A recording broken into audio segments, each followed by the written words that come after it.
Now live and on lockdown. Are you ready? Broadcasting from Edinburgh, Scotland and across the globe. Listen here. You're listening to Ramsey Unleashed, Going Beyond Borders podcast for host Fraser Ramsey.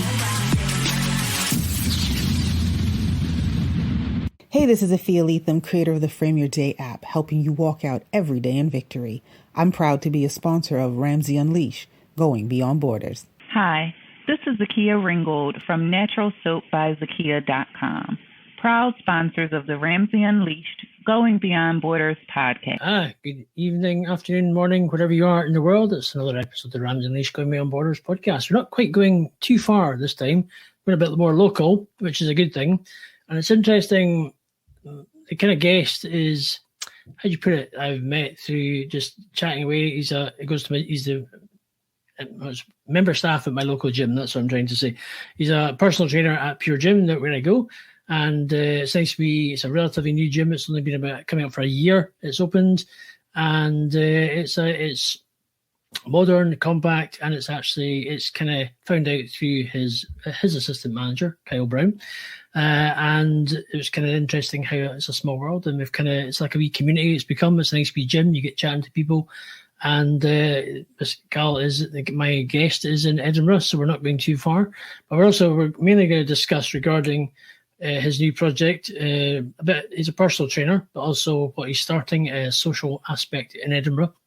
And we're also doing that. So we're also a little bit back a background of his life, and you don't just fall into personal training. You obviously decisions you make, career choices, and how easy or hard it is. So we're going to dissect that a little bit. But so if you're kind of you might looking for a Zoom personal training session, you can always hook up with him. You might do that. He also does commentary on rugby. He has done that, but also we will dissect and maybe touch on what else he does. But so welcome, Cal Usher, to the Ramsey Unleashed Going Beyond Borders podcast. How you doing?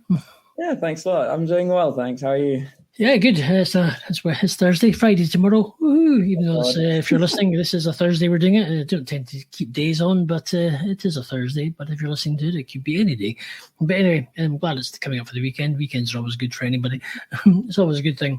But let's dive in. So we're going to work back the way. So we're going to kind of more what you're doing now. So the reason why we're doing this podcast is because you're setting up a new program, like a sort of social outside fitness, but social gathering of people.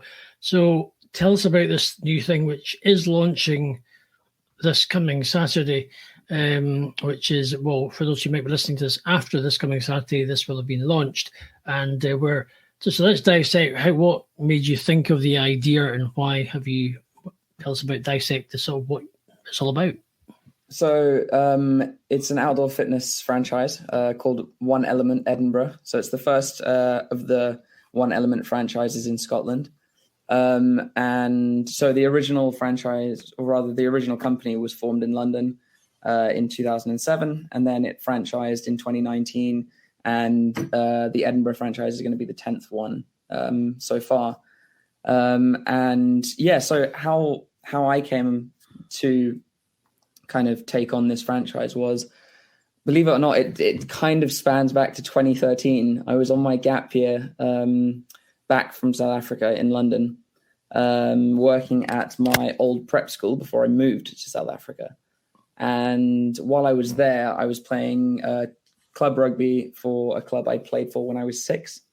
Called Battersea Ironsides.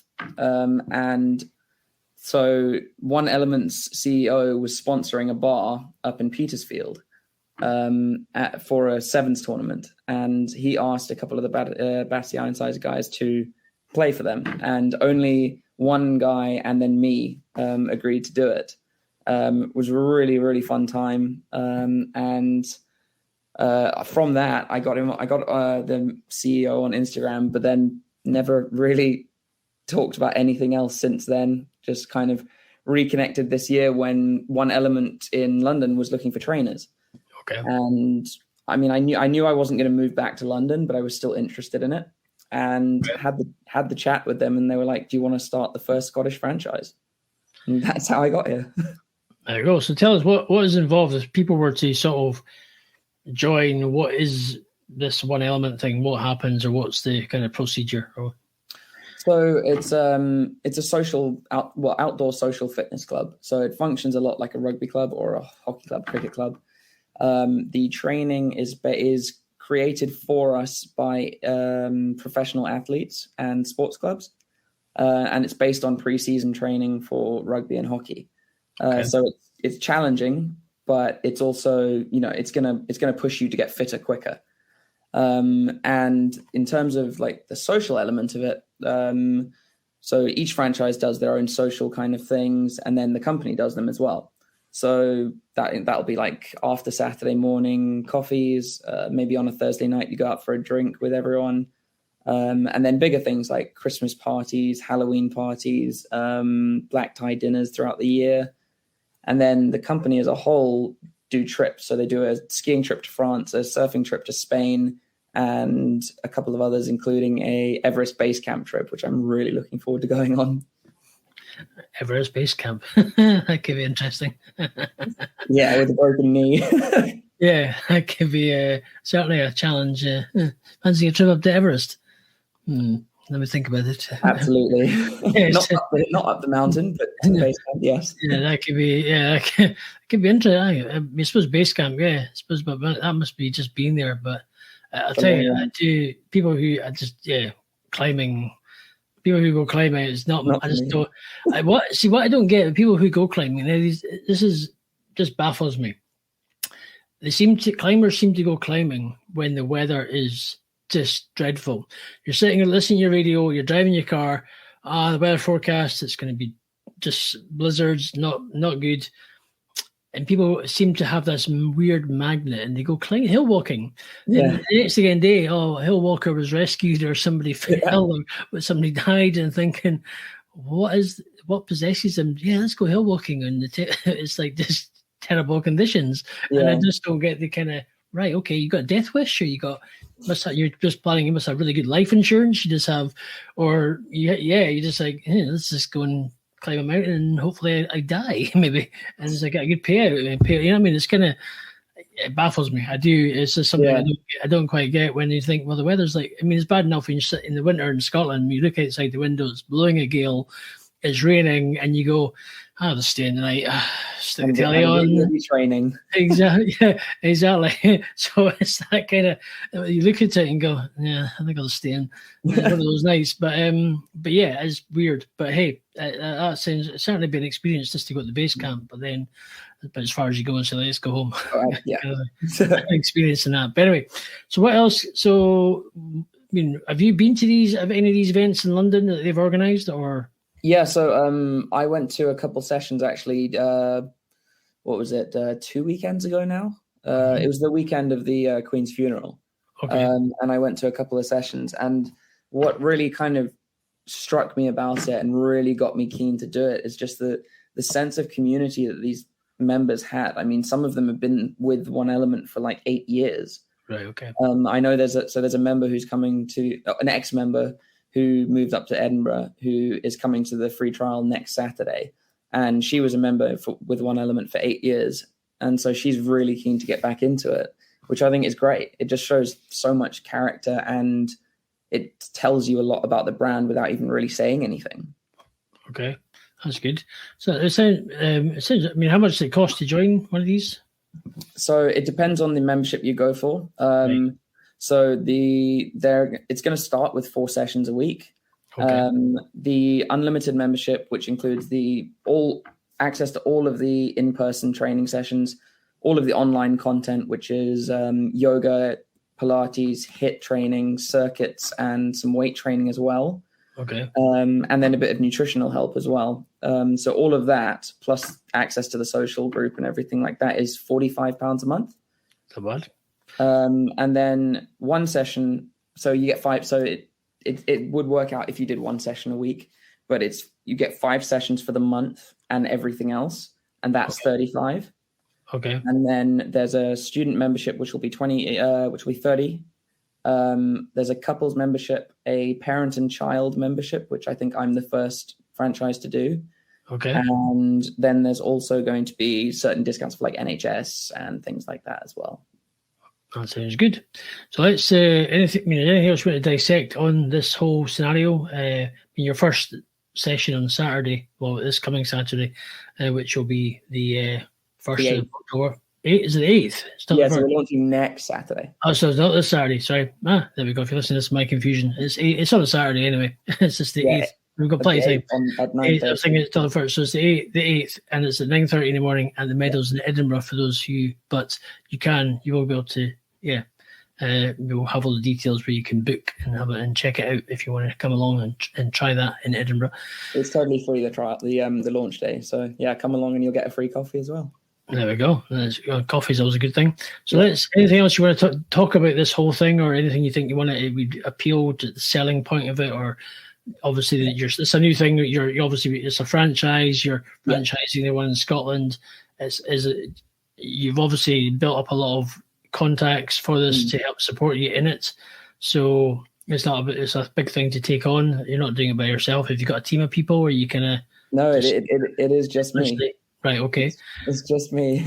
So how do you think you would, if it was to, how would you benefit support, or would you think how would you, I don't know, any from people that might want to connect with you, not necessarily in Edinburgh, but maybe out with Edinburgh, might want to help support you in some way, or help get the word out. I don't know. What would you like to see for that? Well, I also didn't mention earlier, I'm also going to have an online online only membership, which will be, I think, £15 to £20, and that still gives you all the early morning classes like the yoga, the Pilates. So it's really good for people who like yoga and Pilates. Okay. And then you can also buy, say, like a pack of 10 that you can use within 4 months. So if you say you're in and out of Edinburgh, and you can drop on for a single session every now and then, that works quite well. But otherwise, so One Element Edinburgh has an Instagram page, and we post on that daily. So sharing any of those posts and getting wider exposure for it will be really helpful as well. Okay. Did you ever take members or people maybe out with Edinburgh, like abroad, like in America, for example, or could utilize what you do if it was on the online services? Yeah. It's literally, so the online service and the membership is available to anyone, anywhere, because it doesn't require, all it requires is you have a computer or a phone. And that's cool. There we go. So people in America who interested, again, there's a potential. So that's good. So let's dissect. Obviously, you're at this point. Let's talk a bit more about your life. So obviously, you mentioned briefly you're at school down south in London. And you got yourself to South Africa to play rugby. So dissect your life of your school. You sound like you maybe you're born in England, I'm guessing. Yeah. So dissect your life of education, your path leading up to where you are now. Let's sort of unpack that a little bit. So tell us about where you're brought up, and then how eventually your school, and then eventually how you went to your South Africa connection, how that kind of linked in, and just the kind of connections until then eventually you went to Pure Gym, and now you're doing this. And I mean, so it's always it's a link, just linking the chain up. It's just let's tell us about your sort of background. Well, I tell you what, it's quite a long story because I move around so much. So if you want to ask a question at any point, just interject. That's no problem. We'll start us where you're born and brought up and go from there. Okay. So I was born in London in 1994. So I'm 28. In what's it called? SW18. So it's in a little area called Earlsfield. Okay. Really nice area. It's also where my rugby club was, hence why I was playing for Battersea Ironsides, which is not in Battersea, but not getting into that. So I lived there until I was 10. Went to obviously playgroup, then prep school, beginning of school at Swafffield Primary, and then moved to Northcote Lodge for 2 years. Which is a private school. And then when I was 10, my brother finished prep school, and my dad wanted us to move out to South Africa because he wanted us to go to his high school because he lived out in South Africa when he was young. Also financially, at that point, it was a good decision for my parents. About a year later, it became a very bad decision financially because the financial crash happened, and that was very unhelpful. So we moved to South Africa when I was 10, and I then had my last 3 years of prep school at a school that got its name from an English school called Cornwallis Preparatory School. That was in a little town called Pietermaritzburg, or a city rather, capital of KwaZulu-Natal. And then followed my brother to Hilton College, which is the high school my dad went to. Which, being in South Africa and one of the kind of the best high schools in the country, it's just rugby, everything. It's like eat, live, sleep rugby, which in the beginning I hated. I couldn't stand playing rugby for my first year. And then, so I played hockey, and I really enjoyed hockey. But I got invited to go to a rugby training session just for fun on one of the days where our hockey coach was sick, and randomly discovered I was really fast. And so changed to rugby the next year and have been addicted to it ever since. I have been there, and I went to boarding school, and it was mainly rugby, and I went to Clifton Hall, and I went to Longrange Towers in Berwick-upon-Tweed, and it was rugby, and I hated rugby with a passion, and I did play hockey as well, but I also got forced to play cricket, and I hated as well. Oh, that was brutal. I hated cricket with a passion, absolutely hated it. Oh, it was brutal. Yeah. But rugby I was never a fan of because I'm quite small and stocky. I was forced to be a prop, and I hated it. So I wasn't really a fan of that. So, but yeah, I was never a fan of playing rugby either. So I've always been a football fan, but unfortunately I never went to school that really was football based, basically. So if I had that, but who knows where it'd be? But it would have been nice. Rugby, not my cup of tea. It was never especially in the scrum. It's not for everyone. I know. Yeah. I think it's if you've got the build, it's either football or rugby, one of the two. It does. I'd say with all my injuries, it's not for me either, but I love it. It's certainly, yeah. If you had knocks in the, say the least. Absolutely. I think it is quite. It's when you, I think the joys of getting when you're in the prop and the second row has to put your hand to grab your shirt and kind of like. Between your legs, it's not exactly the most pleasant feeling when you're kind of certain parts of your body feeling not quite. You start speaking a little bit high, and you go, right, okay, this is not my. This is why I'm not too comfortable. So anyway, on that note, So rugby, you've obviously been playing rugby in South Africa. What, did you play professionally or just more amateur, or did you? No. So that was just school and university. So I finished at Hilton in 2012, and then right at the beginning of 2013 came back to my old school to do my 6-month gap year. And while I was there, went back to playing for Battersea Ironsides, and did actually towards the halfway through the season, I got asked if I wanted to go to Surrey County trials, and I decided against it, which I thoroughly regret, because I still kind of am, but back then I was just the most ridiculous, hopeless romantic, and went back to South Africa to date a girl, basically, and very bad choice. You could have had professional rugby, but you decided to go for the love. I know, and yes, it was a bad idea.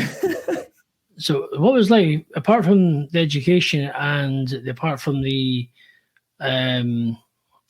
rugby, but what was life in general like? I mean, from born in London, then living in South Africa, what was the kind of obviously total cultural change? Yeah. What was life in general like out with your school and sports? Life changed a lot. I'd say schools were a bit brutal, especially for an English kid. English kids, I would say, are not popular out in South Africa. So I mean, especially at Hilton in high school, I think I was badly bullied in high school. I mean, really, really badly, and it's probably what has personal training stemmed from that original thing, which I'll build up in as we go through it all. But So yeah, so in school wise, it was tough. It was really tough. I'd like to think that it's given me some kind of mental resilience, but it's also it's a bit of a weird one because you think you're strong because you can handle certain things, but it's still there, and so it's just like, am I strong, or is it just because I can't get rid of it? So it's like, okay, is it weakness or strength? And it's very hard to separate the two. Okay. Which I think is a struggle actually with a lot of people's mental health, is they can't find where the line is. So do you feel, I mean, when you say badly bullied, I mean, how badly bullied were you? Was it more like you were beaten up, or you had your... No, it was far more mental bullying than physical. It rarely got physical. It did occasionally, but it was a lot more kind of mental and fear tactics kind of thing. Just not, but it's especially in an all-term boarding school, like that's, you can't escape it. So almost like what do you call nowadays, like a form of gaslighting almost, but not quite. So, but it's mental, so psychological, which is almost like it's a kind of constant, but it's kind of empty threats. But the more you keep at it, it kind of winds you down completely. Yeah, the less you can handle it, to the point where you don't know what, you can't do anything. Yeah, exactly. So what kind of, I mean, from going through that and leading when you eventually left school, what was your coping mechanisms after, or how did it affect you after or in life? To be honest, I think that's probably why after my gap year, I went back. I think relationships became my coping mechanism, right? Which is probably why quite a lot of them have failed, because it became like, because it was so tough at school, and that was kind of my life for 5 years. Any kind of positive validation or kind of just positivity towards me, I clung on to so hard, right, that it was, the term is clingy, but at that point it's so positive, and it's such like a kind of like exhilarating feeling that you just can't let it go. Okay. Which can lead to very toxic relationships, and it did. Right. You still find it difficult with relationships to this day? Yes, but now for the reverse, because of the bad relationships. But I'm in a relationship at the moment, and it has been tough for me, but mainly because of the bad experiences that I always expect them to happen, regardless of who it is, or lack of reason for it happening. It's just ingrained in my head that it will happen. So letting go of that, especially this year, I'm still trying to do it, but it is getting better. And fortunately, my girlfriend is very patient with that. That's good. So when did you start the bug for personal training to get into that? So personal training the idea of personal training only came during lockdown. But I've been training myself for going on 10 years now.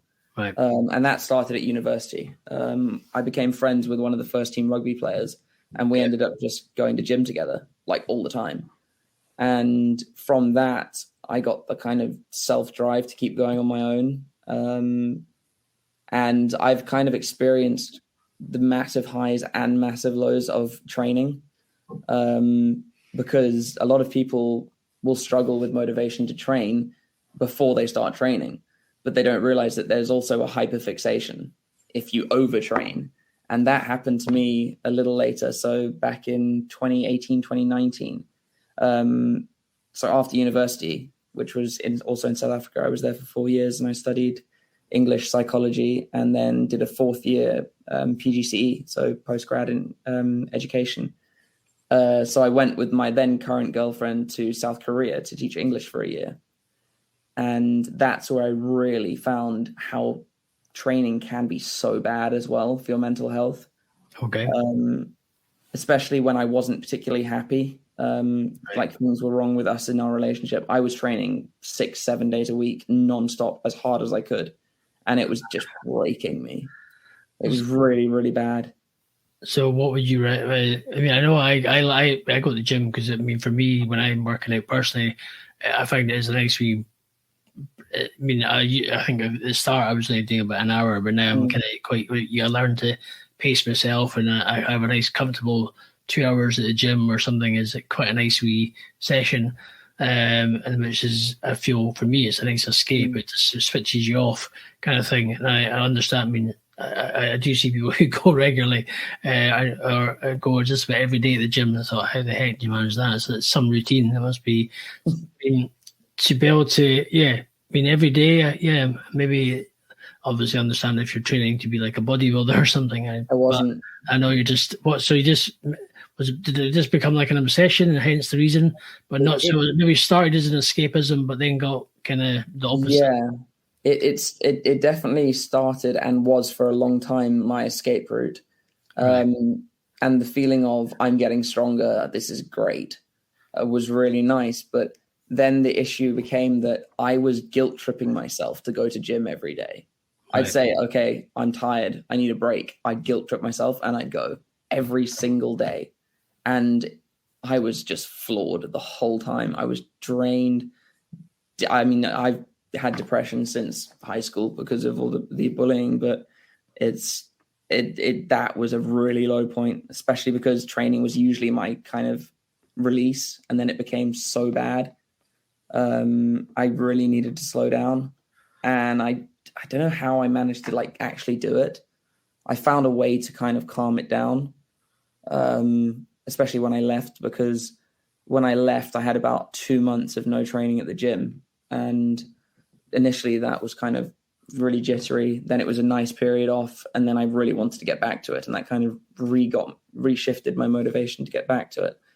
But that the kind of negative side of mental health and overtraining is really powerful, and it can really do like quite a lot of harm. So you really need to keep that in check.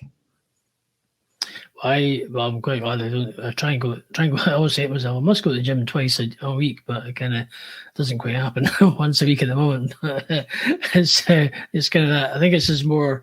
If I go, I tend to like going at night. I'm not a morning person. I can't quite. Some people wake up at like 4 o'clock, 5 in the morning, head to the gym, do a workout, and I'm like, no, I'm still quite happy to be in my bed.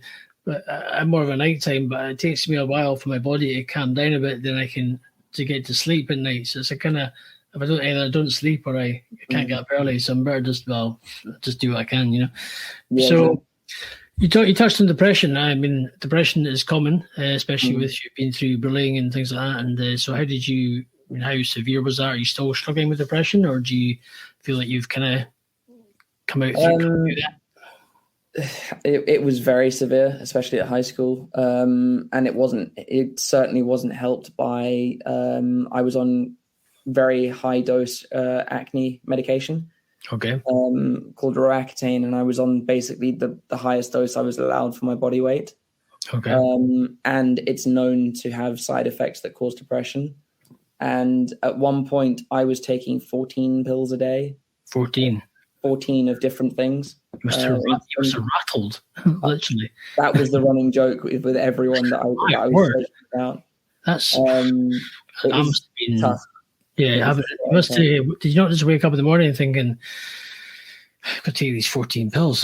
I just say you must, and it's bad enough. I mean, it's bad enough I take paracetamol for like if I get a migraine or something, or you get a bad headache day, and you're having to take stuff, and you have to, or just to kind of get rid of it, or you're having to, I get to the stage I just have to stop taking stuff because I just don't like it because it affects on your body, kind of thing. And it's horrible. But 14, that must have been heavy duty to take 14. I mean, what did you wean your way off them, or how did you start your way off them, or obviously did it just something naturally heal up the acne, or did it? So only one. It was only one antidepressant pill. The rest was all to do with acne, and then the side effects of Roaccutane. But no, I finished the course and then came off everything pretty much just immediately. So I kind of came straight off. But just what it does to you and what it does to your skin is not pleasant. Like, it makes your skin so dry because acne is caused by just a lot of oil in your skin. Right. And I mean, if you go like that, like skin just falls off, and it's just so unpleasant. And I was on that for a couple of years, I think, and it was seriously expensive too, which also made it worse. But yeah, I mean, the antidepressants, I actually took myself off after a while. I was just like, look, it's making me feel worse that I need these, and I was just like, no, I'm done with this. And it wasn't how they were making me feel. It was the knowledge of knowing I needed them that was making me feel worse. And so I just stopped. And until this year, I haven't touched them again for 9 years now. There we go. I have been through my own experience with that. But certainly in 1994 or 95, I was on Poseidon, which was 150 milligrams a night.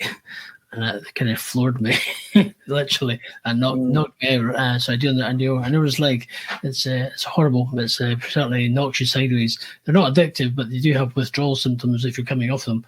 You do have to wean your way off them, and they are pretty. It can. Yeah, it's not the nicest. No, I mean, so I started taking them again probably 2 months ago. 2 months ago. And the first week of being on them, it was just awful. It was so horrible. One day I was the most anxious that I've ever been. Almost like just self-destructively anxious. The next day I looked like a zombie. I had no energy. I walked into the gym and my manager was like, "You're right. You genuinely look like you are dying." And I had to say, look, I can't do classes today. I can barely just sit here because I'm literally dead. Right. And then the next day I felt a bit ill. And then after that, I was actually all right.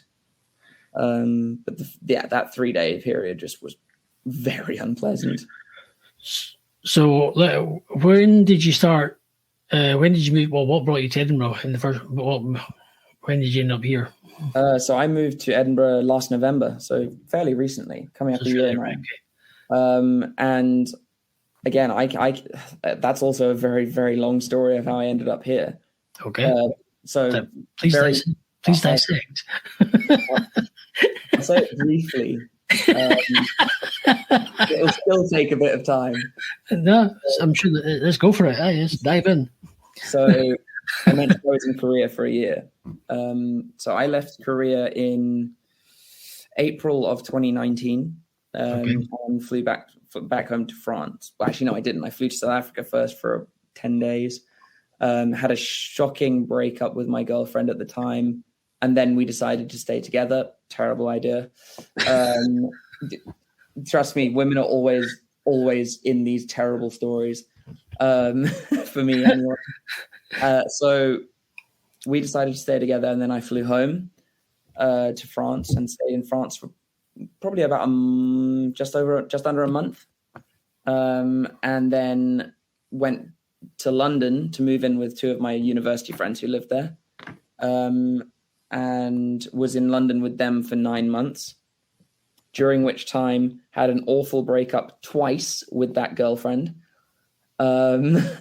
worked for Apple for 3 months, and then 2 months later, lockdown was very much fast approaching, and I realized I will be broke before the first month is out without a job in London. Right. So I went back to France to be with my parents in the countryside for a year of lockdown. That caused its own huge mental health problems as well. Also where I got into probably my most serious poetry writing, which I still do occasionally. And you can find that a few of mine on a website that my friend runs called Ozymandias. It's a kind of like a collaboration of poetry and story writing. And that lockdown was a huge struggle for me because I had no friend base there. It was just me and my parents for a year. And there was nothing for me to do. There was no gym, so I had only body weight and resistance bands. It was just a bit of a nightmare, but that's where the kind of, I'd say the beginnings of being a PT started. I needed something to do, and I started training my next door neighbor there, who was great friends with my parents, and he's actually still he's an online client right now. And he was the first person to be like, you could do this, you could be a PT, you're very good at it.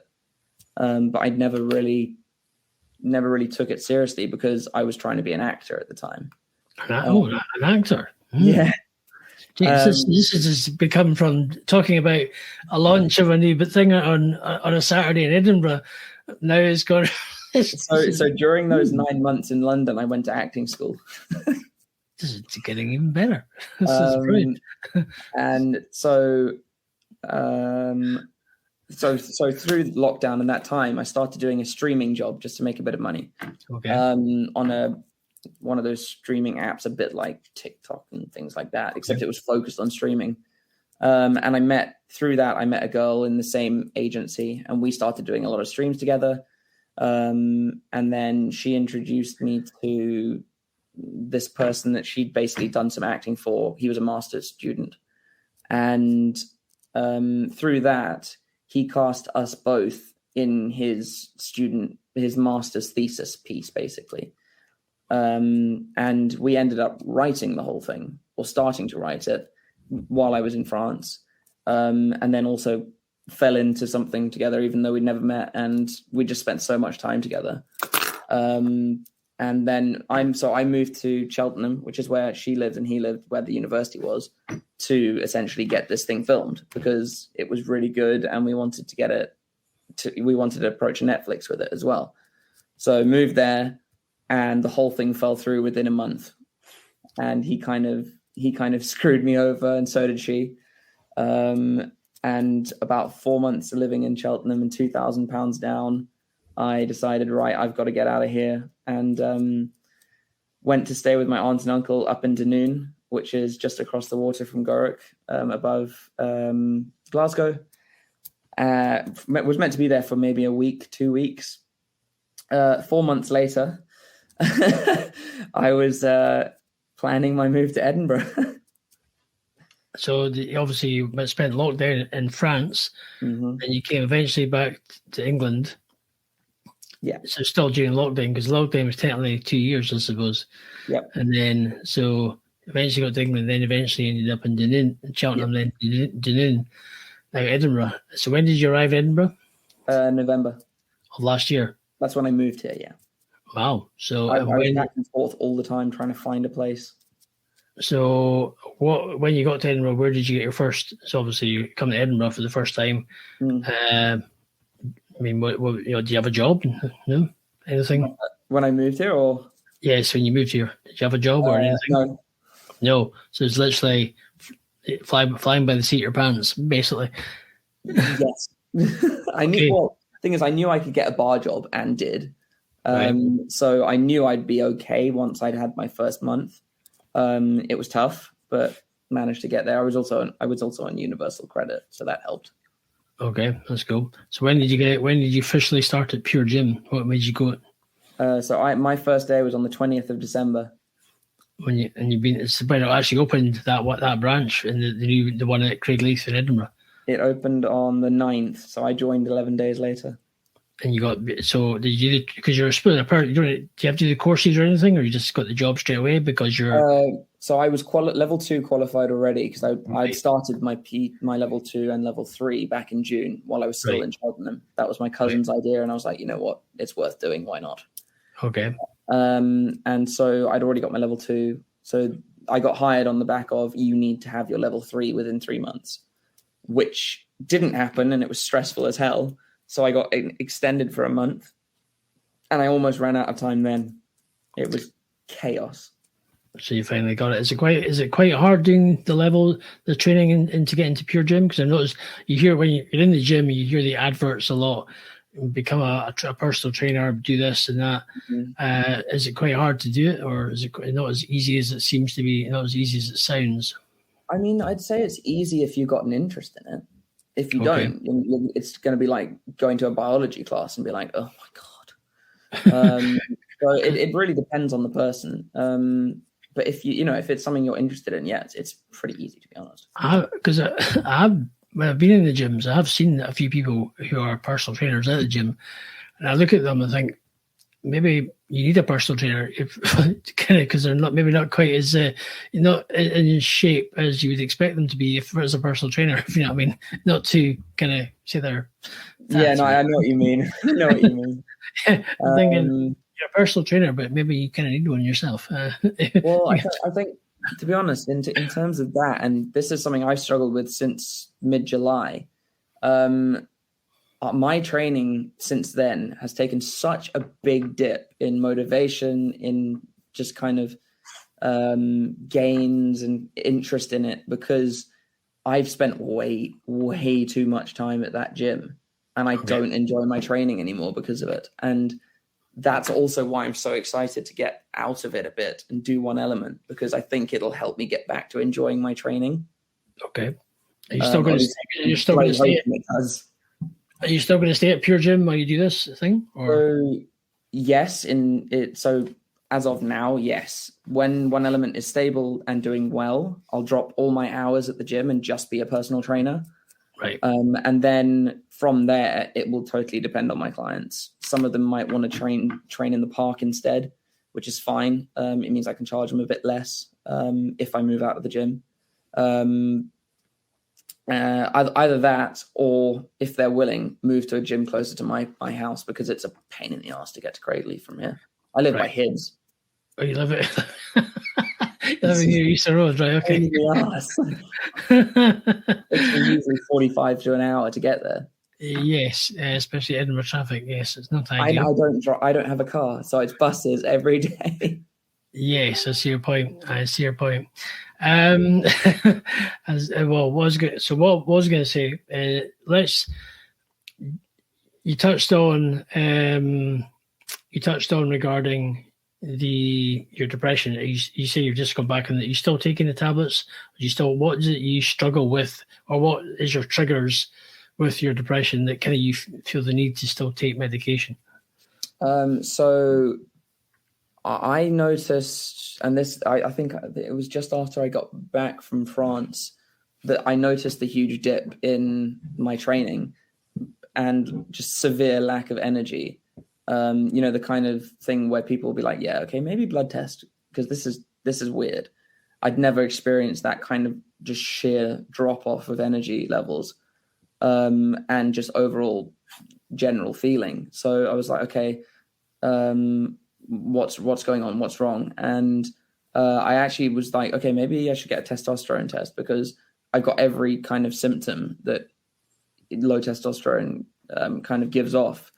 So had a blood test with my GP, and everything came back fine.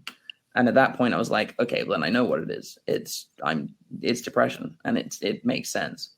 And so they kind of suggested which ones I should basically have a go with. I'd also mentioned, look, I tried them before. I don't feel like they really worked. So I'm happy to give them another go, but there's that skepticism there. In terms of what my triggers are this year, I'd say financial stability has been probably the worst, which is also why I'm so excited to get One Element going, because I think it'll give me an element of stability. And then I think those kind of past relationship traumas that have come back to the surface because of essentially, putting my foot out there again, putting myself out there again, and then being with my new girlfriend. That's had moments where it's just been like, oh my God, what the hell is going on? And it's horrible things. Like, it's stuff that I shouldn't be worried about, but it's that kind of anxiety, and you just play it until it just has to be true, even though it's ridiculous. So that certainly, and I talk to her about it whenever it happens. I'd say, look, this is how I'm feeling. I know it's me triggering myself, but I just want you to know this is how it feels right now. So if I'm not 100%, that's why. I don't blame you for it, though, which is, I suppose, the best way I can handle it. So you're still taking the medication now, yeah? Well, actually, I've started taking them again. I started again yesterday. I had about a week and a half, 2 weeks off because I ran out, and then forgot to order more until I was going to London to get this One Element stuff sorted, and then only managed to pick them up yesterday. So I've been off them for a bit, but I'm back on them now. How do you feel when you're off them? So for that period of time, the same as when I was in the good probably period of when I was using them. So I think it just hadn't kind of worn off yet. Okay. Would you like to not be able to take them completely? Yes, but I think it's probably too early to take, like, just to go off them. I think probably the high now, why I'm feeling better now, is because I'm really excited about One Element, and I see the possible future of it. And I don't want to then go take them away and it all comes crashing down because I suddenly drop in energy and mood. So I'd probably look to take them until One Element's doing well. At that point, it's not going to drop because I'm going to be, secure. I'll be happy. And this is kind of something I'm really excited about.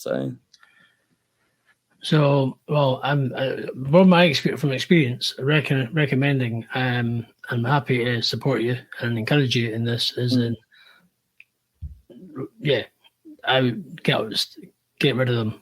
I certainly don't want to rely on them. I know the event. I think in life, it's all about what's in here. So it's obviously if you can sort this out, what's in your head, you will find that is where you don't need to rely on medication, because I know that it's all about mind over matter. So I think it's understanding it's healing what's in your head and understand and getting over that. Yes, the past is the past. You can't change the past, but it's how you turn the past into becoming turning your trauma. Maybe, for example, now you did rugby commentary, you've done things like that.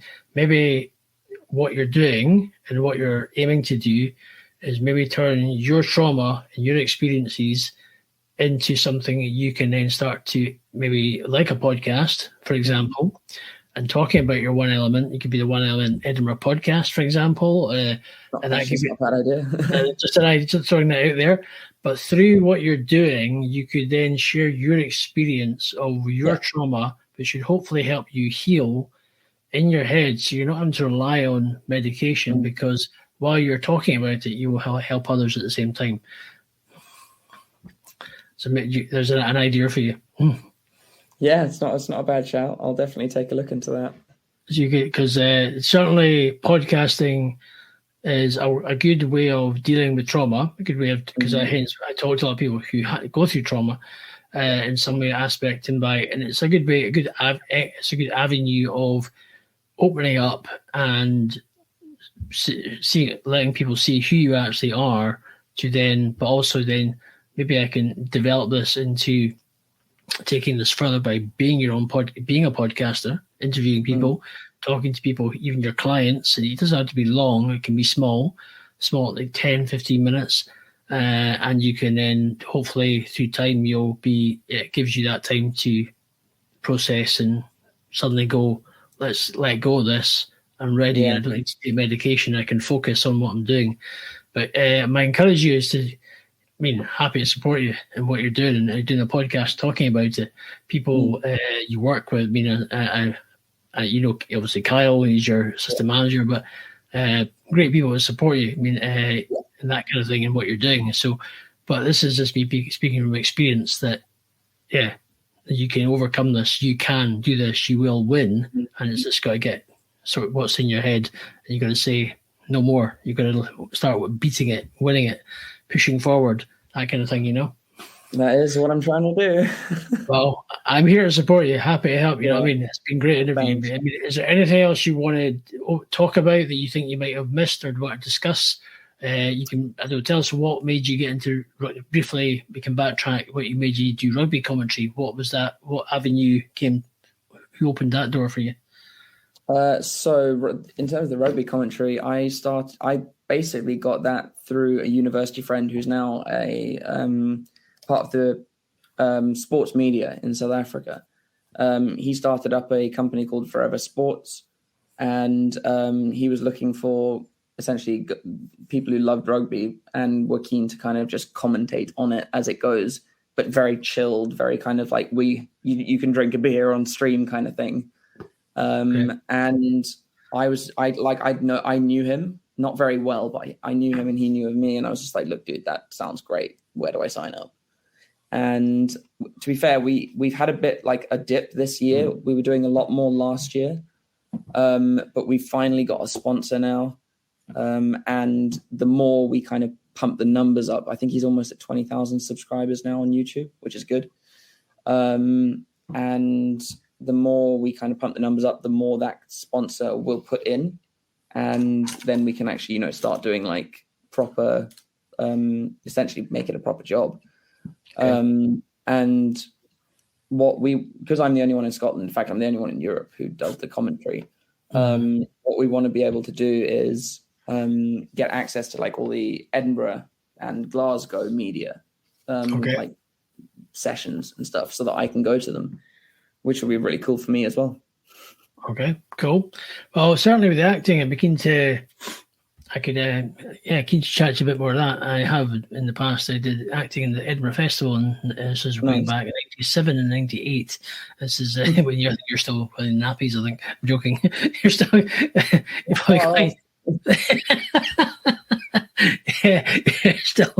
Still kind of running around the school playground. Certainly I'd be keen to dissect that. I can actually introduce. Would you ever reconsider your acting a little bit, or something that's maybe? I think I would, but it would depend on how and the point in my life. Like right now, no, I wouldn't because it's too stressful and I'm trying to do something else. Cool. But then again, if someone said, look, come and audition for this, I'd be like, yeah, why not? Let's give it a go. It would very much depend on how One Element's going, to be honest. Right. Go from there. Cool. Well, I think we've covered a lot. If there's anything else, so where can people connect with you if they want to? I know you're obviously based in Edinburgh, but certainly for the global audience listening or watching on YouTube or podcast, basically we are going to LinkedIn as well and Facebook, whether you're whatever avenue you're listening or watching. Where can people connect with you to maybe either interview as a podcast, sign up to your programs, etc., etc.? So probably the best way to get hold of me, in all honesty, is Instagram. So I've got my PTing Instagram and then obviously the One Element Instagram. And if you're on both of those, you will get almost all my updates. I've got my own personal one, which is also linked to my PT one. So you'll get all three accounts essentially. So the PTing one is at Excalibur Fitness PT. And so Excalibur, like, the sword. Okay. And then One Element Edinburgh is the other one. Well, we'll have all these links. And do you utilize Facebook much or for connecting, or is that any helpful? No, not really. That's more personal shit. Right, okay, cool. Yeah. But we'll have the links in the show notes for those, for people who want to connect.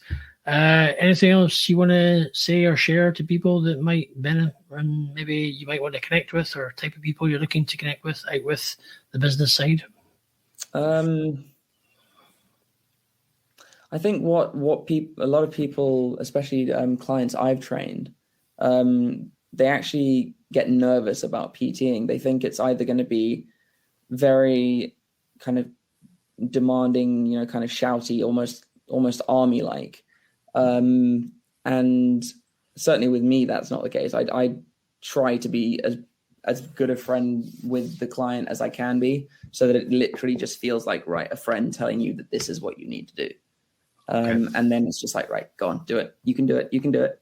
And just building it up from there. I'd say I have a pretty good friendship with all my clients, and it's just the easiest and most comfortable way for them. And to be fair, it makes it really easy for me as well. I just want to say to one person from LinkedIn who's watching, called Tim, who does a podcast on cancer as well. So he does that. He's I think he's if I'm rightly saying, he's recovered from cancer, but he does a weekly podcast on cancer. He's based down south. He's called Tim Salt, but yeah, great guy to watch if you to connect with via Facebook and LinkedIn. So shout out to this guy.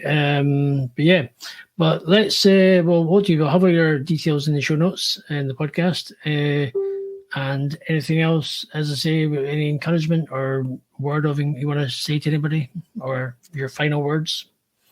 Final words. That sounds so like you're not dying, anyway, don't worry. Yes, your obituary, yes. What a break. Yes. Don't worry, he's not dying anytime soon. Just final words to might encourage people or in any way. I don't know. I suppose something I've learned is, and certainly helped me going to Korea, things like that, is if you're presented with an uncomfortable situation that could grow you as a person, do it. Do it even if you're scared. It's just kind of like it's fairly similar to what Richard Branson says about a job. If you get a job opportunity and you don't know how to do it, take it and learn it while you do it. There you go. That's I think great. That's good advice, because there's a lot of people who just are scared to take jobs, or they're scared to step into something, or because they're. I was really worried about taking on One Element, because I was like, I'm not a business person. I don't understand the back end of a business, and I mean, it's still slightly confusing, but I'm getting through it. Okay. I just forced myself to do it. Well, I think you've gained some support. I'm happy to, as I say, as I've been in business for 13 years, happy to help you out or just chat. It's always good just to have somebody to bounce something off and just to talk business. And there's plenty of other entrepreneurs and people I know that I can connect if you want connections, especially the business side. If you just want to talk, if you want to be interviewed again, so you might find that you're kind of on more podcasts than you can handle. Certainly, always looking for collaborations and sponsors. So it's worth a punt. But anyway, to everyone we've certainly I've certainly dragged a lot of stuff out of Cal, and probably more than he's more than he's expected. But certainly, if you're watching, listening onto the replay or podcasts, YouTube, Facebook, LinkedIn, we hope that you enjoy this interview and you can connect with Cal. We'll have later on. So to everyone, you've got a connection already. Just before we go, a guy called Tim Stone wants to connect with you. He's on LinkedIn. I'll connect you on Facebook. It's the easiest way, because we're connecting on Facebook. That's the quickest way. I'll do that, and then I'll message a wee group, and you can then connect out with yourselves individually and go from there. I'm rubbish at LinkedIn. My LinkedIn is. I'm actually going to cancel my LinkedIn account because I manage it so badly. Well, it's good to have, actually. It's easy enough to do. I'll show you how to do that. Teach you that. I think I want to start a new one. Well, I can happily help you. That's not a problem.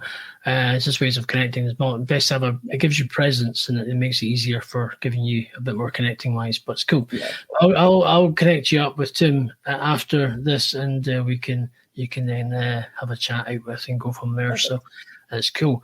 Right, to everyone who's been watching, have a great night, day, morning, evening, wherever you are in the world. And till next time, it's Ramsey Unleashed Going Beyond Borders podcast.